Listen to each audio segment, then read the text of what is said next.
Let us bring up our young folks here, and we're going to bless them as they head off to their classes.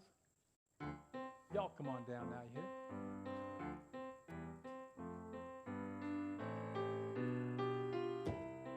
And our wonderful teacher, Adrian, thank you so much for being there, friend.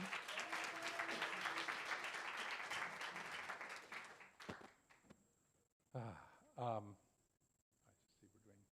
Is that for me or is that for Buffy?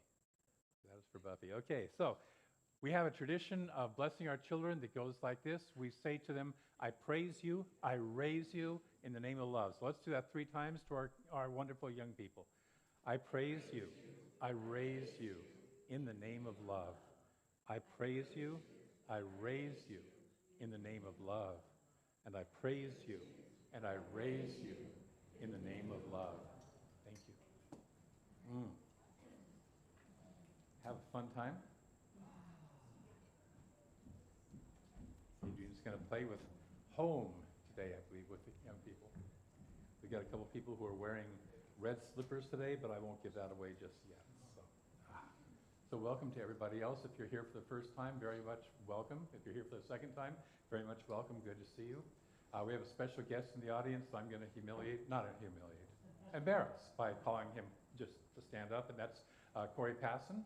Corey is the Interfaith Works representative for ministers.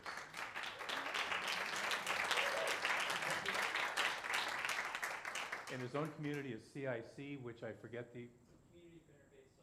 Community for Interfaith Celebration, yes, thank you. And so he wanted to check out our new building and see how we're doing, and that, so thank you very much for visiting us. Yeah, that's wonderful. So we're going to do a little different affirmation today. We're going to do a reminder of what we are, which is, I am alive. And so what I invite you to do is stand up, get your body involved in this. This is excepting for Susan, who will be standing in spirit. Let yourself feel your aliveness. This is one of those where I'm not going to ask you to say it again if it sounds crappy the first time. Okay, so it's throw your full self into it now. And say with me, I am alive. I am alive.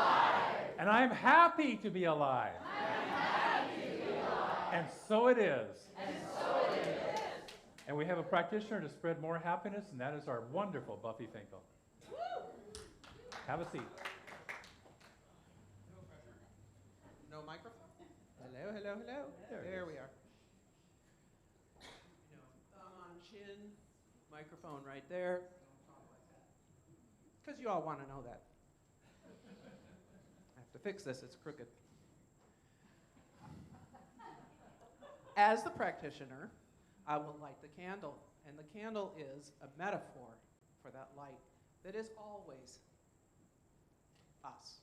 That is what we are, as I say every time. The light is here. Sometimes we like to pay attention to it. So we light the candle.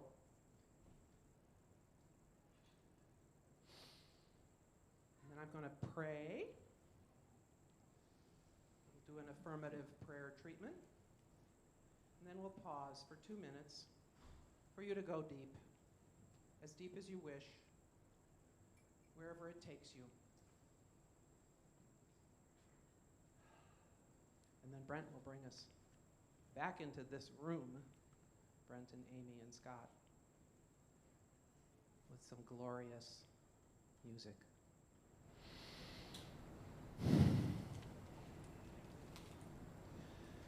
I know there is only one energy, one life energy, the source of all there is. And this source of all there is, like light, emanates from everywhere. It is joy, it is love, it is peace, it is grace, it is wisdom, it is surprise, it is community. This beloved community is one of that one of that essence, one of that spirit, one of that love, joy, peace. Forgot all the list. It's always there. That's what this is, this entity, this God knocking, this perfect place. This is the essence in my heart of home, where I go to feel love, where I go to feel comfort, where I go to feel ease and grace. And I come here and I feel it outward. I take it in, I feel it outward. I flow with this love, this ease, this grace, because I have the strength of this community in my heart.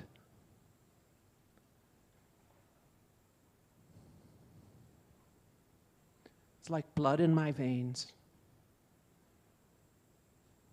I focus on this love, this peace, this ease, this grace, this joy, and more comes because that's what I focus on, because that's the way the law works.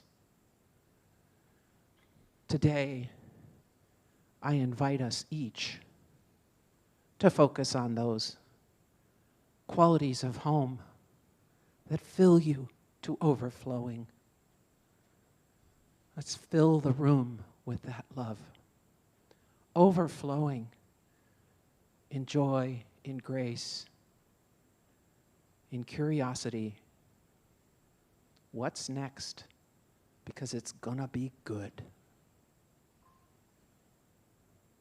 The universe says yes, because that's what the universe does. And together we say, and so it is. Taking 2 minutes in silence,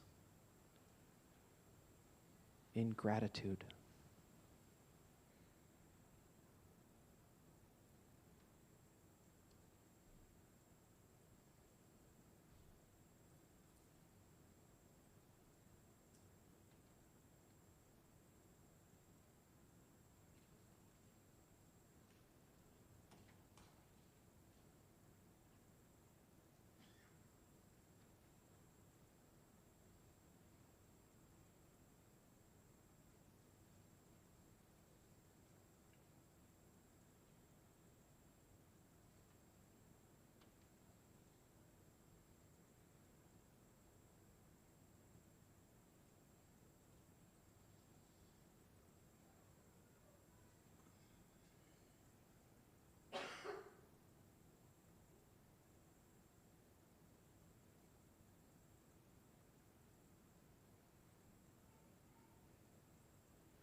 I took off my jacket because it's hot in here. If you're online, it's hot in here. And hi, online folks, it's so wonderful to have you join us this morning. And you're probably in a more comfortable room than, temperature-wise, than this, but we're rocking. It's hot in here. We've made it hot in here, right? Yeah. You guys are hot. Yeah. So this whole year we're looking at living everyday wonder in different aspects of life. We're taking a look at 11 different aspects of life. And so this month we're looking at home. This is a great month to look at home because, towards the end of the month, most of us will be celebrating Thanksgiving, and the idea of home will come up for us. And it may be a pleasant memory, it may be a challenging experience. How many challenging experiences, sometimes I think it was, Ram Dass who said, if you want to know if you're enlightened, go visit your family. And so we're going to look at home for 4 different weeks. And so today we're starting off with, there's no place like home. And that's true. We're going to use home as an exploration of the hero's journey.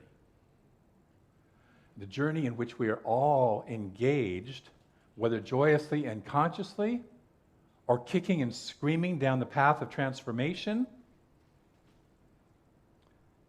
or trying to hide and pretend, no, it's not really happening, I don't want to do this, this journey is not happening.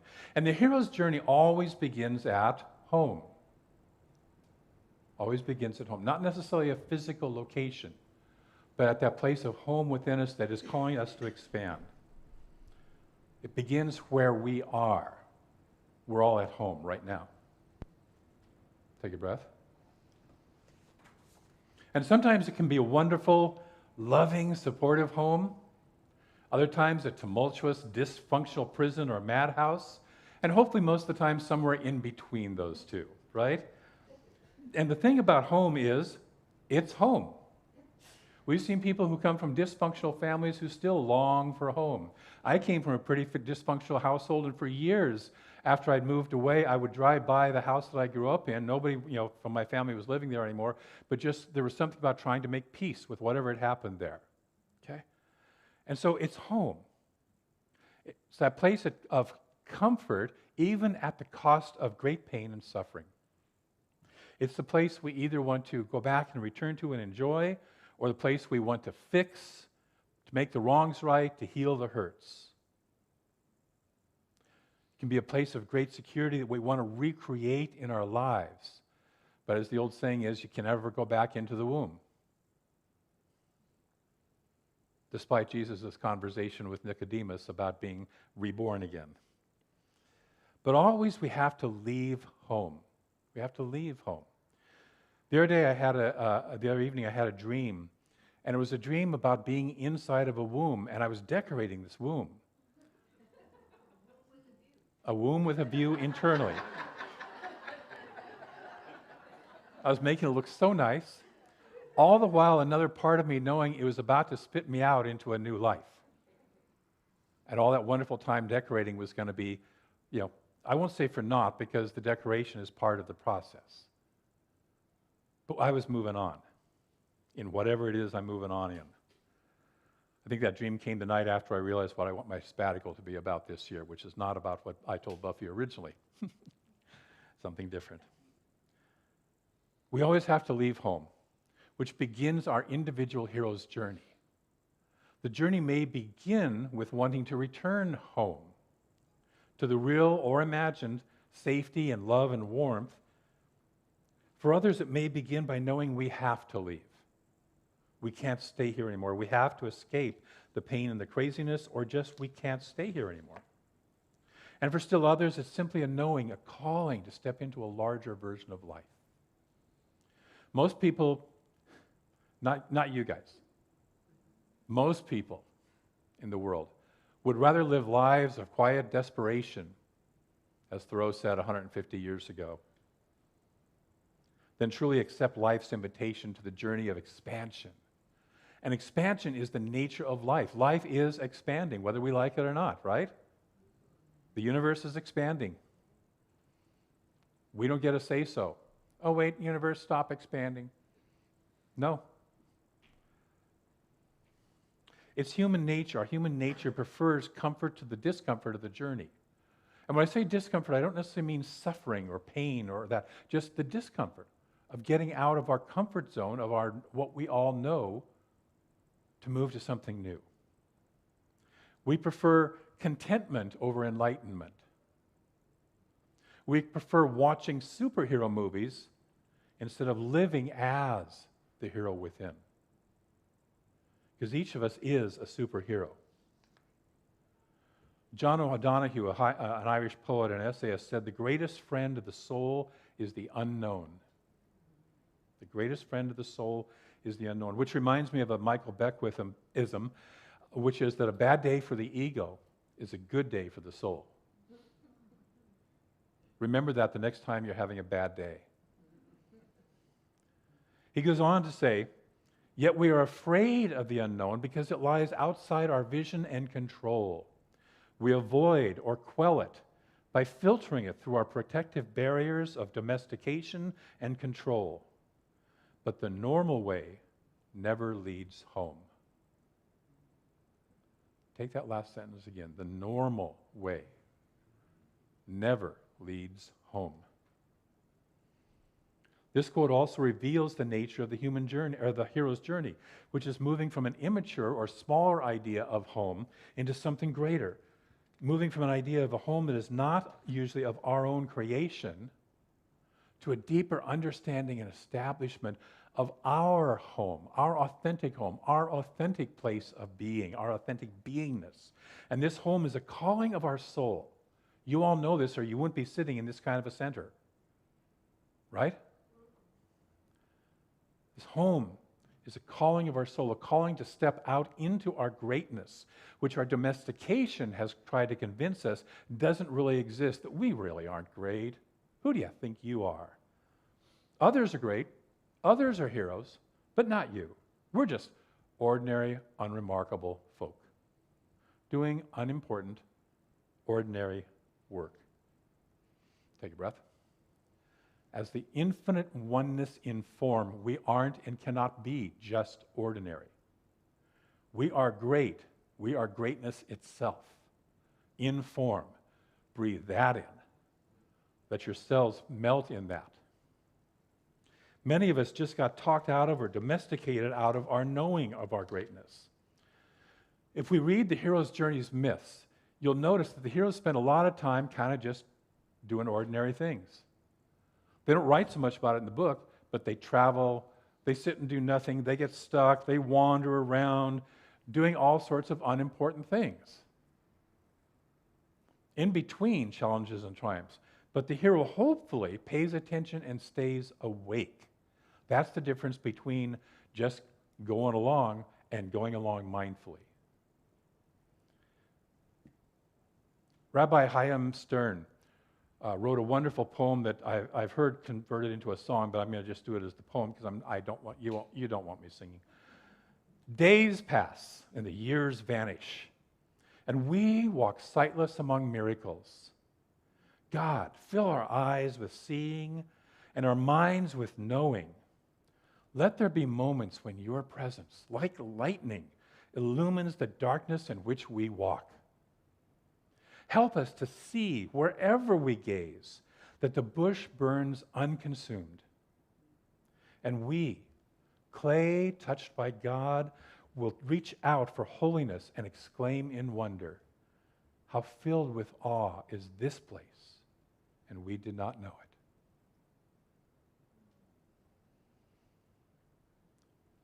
If we fall asleep, if we let the wool of conditioning be pulled over our eyes, believing that we are just here doing time, we will not see both the sacredness of this moment nor the underlying life energies that are flowing in the direction to fulfill our deep calling.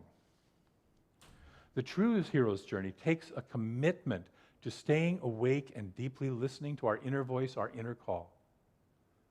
Michael Beckwith again summarizes it this way: we are pushed by pain until we are pulled by a vision. And the hero's journey often begins, hi, little corner thing. We got gremlins today, and it's actually not even Halloween. The hero's journey often begins by being pushed by pain. Have you noticed? Mm-hmm.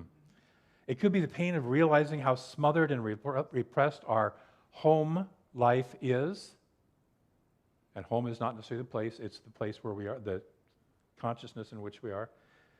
And it may, our home life might seem enviable to some. It might look wonderful to some. You know, Siddhartha Gautama, who was later known as the Buddha, grew up in immense wealth, immense security and protection, which eventually became the source of his pain, which eventually became the prison. And once he went beyond the walls, the hero's journey began. The hero's journey always begins by going beyond our current walls.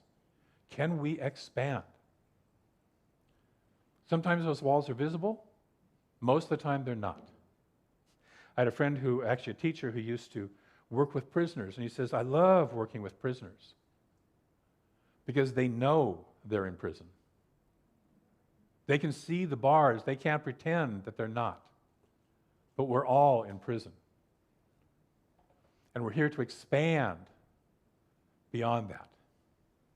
In Homer's Odyssey, Odysseus moves beyond his safe identity, his walls, if you will, as a great warrior to be able to truly return home and be the husband and the lover and the father and the king that he needs to be in his own home.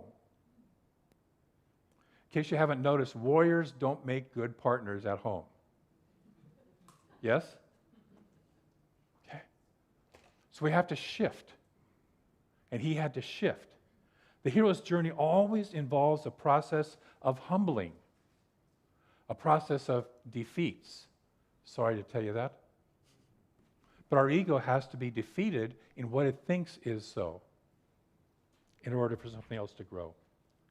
The proud ego has to open to the greater self, to stop trying to figure it out. I always love it when I hear somebody say, well, I'm trying to figure it out in my life. It's just like, stop.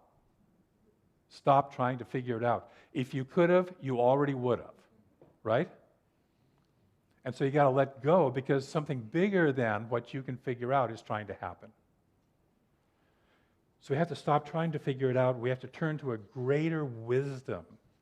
And whether that's represented by a wise mentor outside of us, whether it's a wisdom we experience within us by sitting and listening, whether it's the prodigal son coming to himself or Parsifal meeting the hermit, often our strongly extroverted side, the action, the just do it side, must make room for our quiet introverted side, as with Odysseus and Parsifal. And other times, our shy introverted side must make the journey to stand in the power that it needs to be in to create the life that is calling to it. Each of those patterns, the warrior that wants to keep on doing, and the quiet introvert, you might say the masculine and feminine, if you will, sides of our aspect, both of them fear the opposite. The warrior fears inactivity.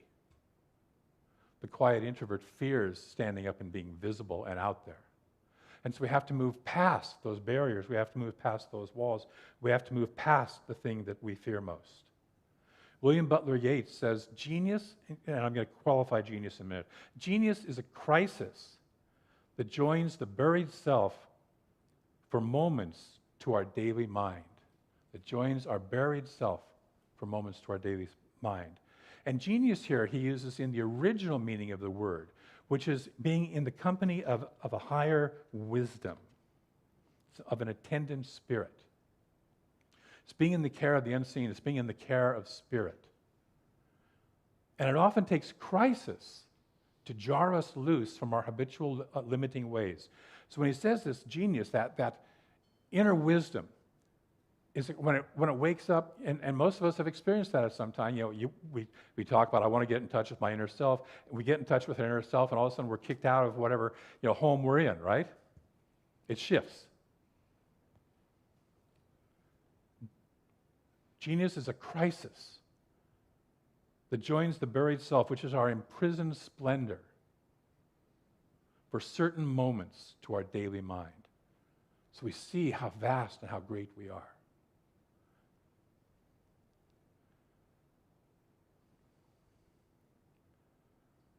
We can experience our own divine nature so that we are not being broken down by life, but being broken open to life. A greater good than we have ever experienced is being revealed, is calling to us. And we get to say yes or no.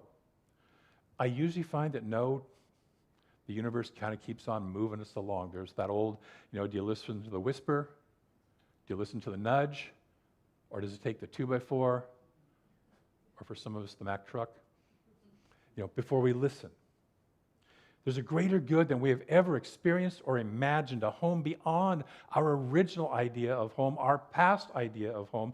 And this journey won't really begin until we do say yes, until we can embody it and say, yes, I am going there. I am all in. I am planting both feet, both of my ruby slippers, since we're talking about no place like home. We get the choice. We can live in the dull gray kingdom of the limiting idea of home, where we are comfortable and content, and yet our life energy and our spirit is repressed and held back, held down. Take a breath. I like to believe that we here, you and I, are the kind of people who say yes to the vision.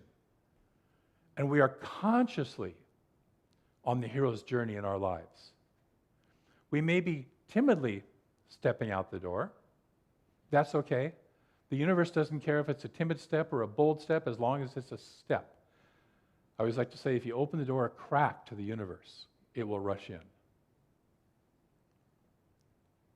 So we may be timidly stepping out the door and onto the road of the journey. We might be well down the road, and only now we're beginning to realize the magnitude of the journey and the magnitude of the change that we have said yes to, and know that we will be changed forever. And that going back is no longer an option. We've taken the red pill, and we're not in Kansas anymore. Perhaps we're out slaying our dragons. Perhaps we're dealing with our fears and confining shackles and confronting them face to face. And we are in the do it, just do it mode. Perhaps we're in a rest and renewal phase. Odysseus on his journey, one of the last steps of his journey was to spend 7 years on the island of Calypso as her lover, being refreshed and renewed, being taught all of what he needed. And by the time he got to that island, by the way, in that story, all of his shipmates, everything that he had was gone. All of his shipmates were dead, even his most favorite. And so he, like we, stand naked in this presence and simply willingly say yes. And we get to rest, renew, and integrate what we've learned on the journey so far. We can grieve losses, we can celebrate gains, and we can open the path which leads to our new home. And then perhaps we've arrived at our new home, only to find it in need of repair. Yeah. A cleansing to receive the new self that we have become. So many of the hero's stories, the hero returns to their home, their castle, the place they want, and finds it in total disrepair and has to restore it. And finally, perhaps we have come to our new home, fully inhabiting it, and can mentor others on the journey. All of us are in various stages of the hero's journey in various places in our lives. We're in various stages. And the flow of the journey is not linear. I just kind of walked through, and if you read Joseph Campbell, he'll walk you through a linear process. But any of us who have been on the hero's journey know you take a step this way, and then you take a step over here, and then you're back to here, and then you're going over here, and then you're going over here. Any of us who were involved in the remodeling of this building, which was a hero's journey, know what that's like. There's no map. There's no map. There's just saying yes and being engaged. Our community is engaged in this journey right now, saying for years that we wanted a new home, a home of our own with greater freedom to be, and yet at the time we did not have the consciousness to make that happen in the way and the time that we wanted. And that's not there's no condemnation or blame, shame, guilt. Do not go there on that. Just take a breath and just notice. Until life, capital L life, booted us out of our comfortable little home at Nova and said, you're not returning. And so we wandered in the land of Zoom for 2.5 years, slaying dragons, until we were comfortable and content with its ways. And yet still the vision called. Still the vision of a different way of being called. Eric Butterworth in Spiritual Economics says, before you formulate a desire in mind, it is God in you desiring. Before you can have an urge, There is a movement of spirit in you, prompting you in that direction. What we think is our desire isn't. It's Spirit's desire through us. Ernest Holmes reminds us there's only one mind. We think of our mind as this individual little thing. There's only one mind, we're just using it in our own individualized ways.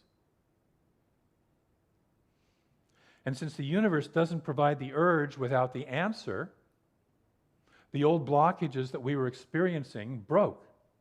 And with the strength of trust in the future of this community, the castle, which had always been there, this building has been here since 1948. The castle, which had always been there, was revealed and purchased, which entered us into another journey, another aspect of the journey, with several dragons to be slain. And no, I'm not calling the permitting folks out there dragons. I'm just saying it was, a dragon to be slain. That dragon of preparing the space to be the sacred home, to be the sacred nature of the home of our vision. And now we enter yet another phase of this journey, which is developing the consciousness to truly inhabit the place, to truly support this place, to truly support our own growth, both inner and outer, which this calls for. If we attempt to live in this home, and this is true of any journey, if we attempt to live in this home in the same consciousness with which we occupied the previous home, bad things will happen. We will be lost, like the Grail Castle in the story of Parsifal again, which was lost when he didn't ask and didn't live up into the consciousness that was called for.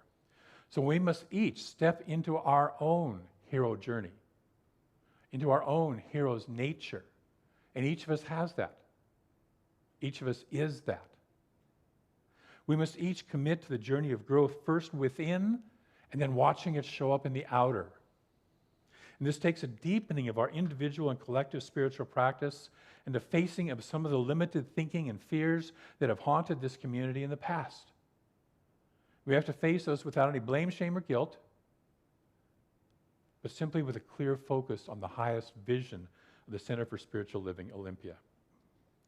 I'm up for that journey, and I hope you are too. Yes.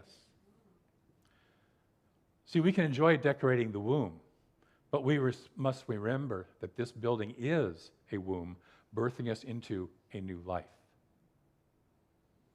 We can hide or go kicking and screaming, or we can welcome the process and enjoy the new life being born through us. Welcome home. This week, I invite you to do 2 spiritual practices. Number 1, journal about where you are on the hero's journey in your life, maybe in different aspects of your life. And we're going to post a few questions. I'm going to ask Sandy, who's online with us right now, to post a set of questions on our website and Facebook page that will support you in that journaling. It's too much to kind of throw all of it out at you right now and expect you to remember it. So we'll just put the questions on there. That's the first practice, journal. And then the second one is listen to and say yes to the journey that is calling you. Are you good with that as a spiritual practice for this week? Yes. Great. Me too. I'm going to close with a quote from Joseph Campbell, one that most of you are familiar with. We must be willing to let go of the life we planned, so to have the life that is waiting for us. We must be willing to let go of what our ego thinks is going to happen, so we can have the life that is truly waiting for us. We have an affirmation. Yes. Say this with me. I trust the journey of life and go boldly where I've never been before. One more time. I trust the journey of life and go boldly where I've never been before. And so it is.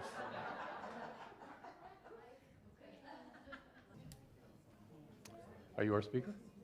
Great. Start with your name. Go ahead, it's on.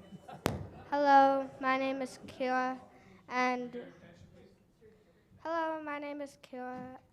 we all learned about our spirits that are inside us, and we drew this picture, and we cut and glued, and inside of this is supposed to be our spirit, and inside of it is supposed to be our powers.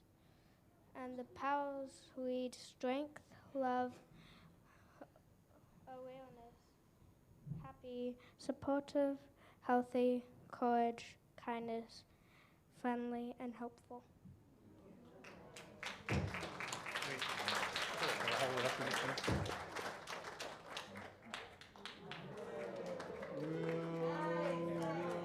Whoa, yay. I like it. Great job. Thank you. Very. Come on down, join the circle. So look around at the faces of God. Remember that your face is one of those faces of God.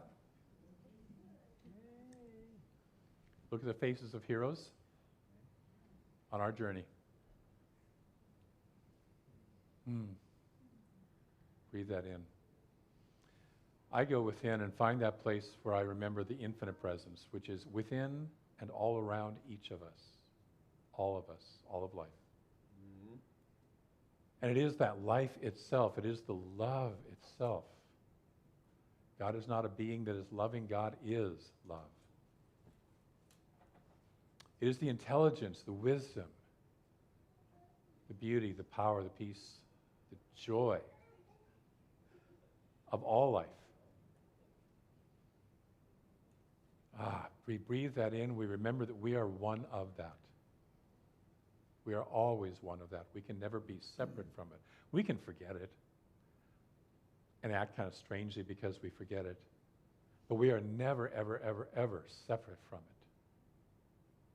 And so I speak my word that this week each of us steps more fully, more deeply, more committedly, more heartfully into our own hero's journey of returning home, of discovering a new expression of the divine home which we all are and in which we all live. And this unfolds with grace and ease in all of our lives. And in gratitude, I release this word into what we call the law, knowing it is so, it is done, because we said yes, the universe said yes, and so it is.